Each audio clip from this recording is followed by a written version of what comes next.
Facts Verse presents Man found in Vietnam jungle after 40 years stuns police. Many people think that our country right now is divided, and they're probably right. In fact, it probably hasn't been this bad since the Vietnam War. Many Americans were divided on whether or not we should have been involved in that conflict. There were many Americans already in the military at the time, but apparently it wasn't enough. So to bring more soldiers into the war, men had to be drafted. That meant that they had to go to war whether they wanted to or not. Sadly, thousands of American soldiers died during the war.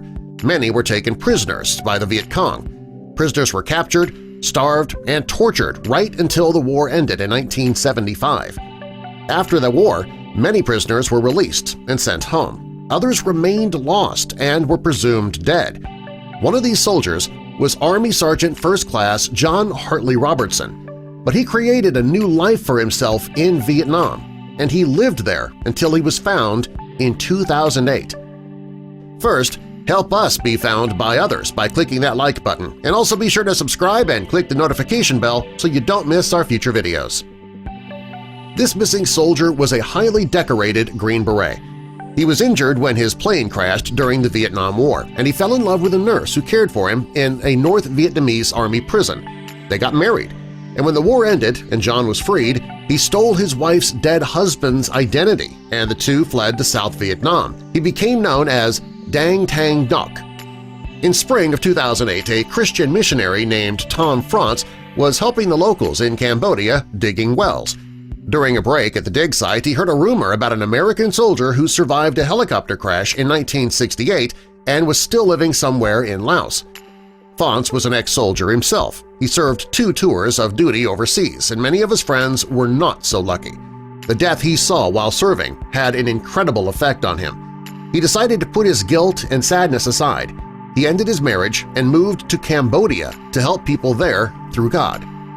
Fonce heard that the stories of this soldier might have been false, just a legend, but he knew in his gut that it probably was true. He was thinking about the man who he thought was dead and abandoned in a strange land. He was sure that it was taking a toll on the man, so he decided to investigate. If this man was a fellow soldier, he wanted to do what he could to help him.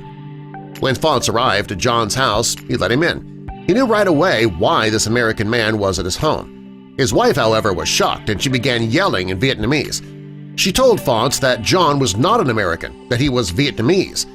John took her out of the room, and when they returned, she told Fonce that she didn't want to admit that he was an American in fear that her family would suffer for smuggling him out of prison.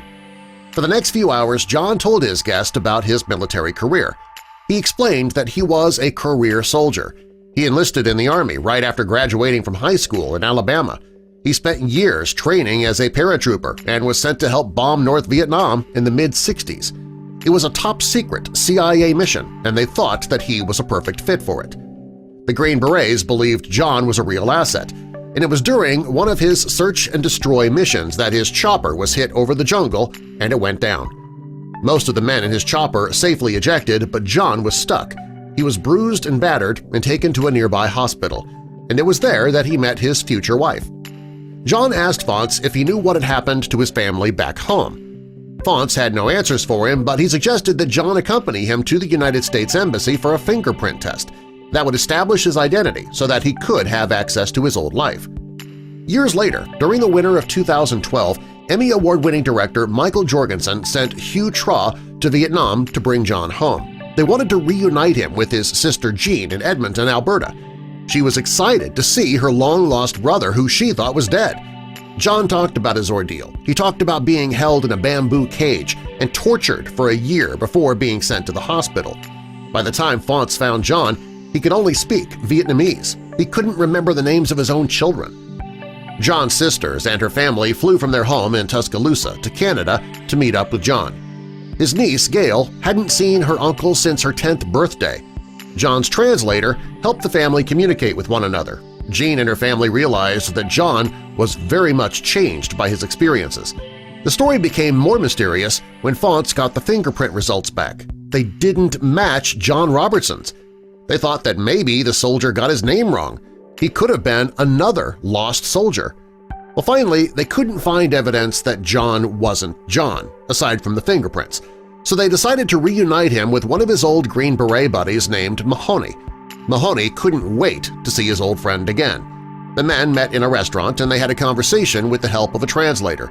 As they talked, it became clear that John didn't recognize Mahoney. Due to the uncomfortable reunion and the mismatched fingerprints and the odd reunion between John and his family, they decided to order a DNA test. It was the only way to prove that John was really John, or not. The DNA showed that John was not John. The only question was, why did this man think that he was John? John's family found out that the real John did die during the war.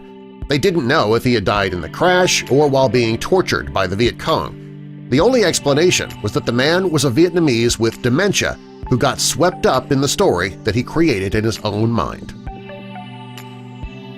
Subscribe for more!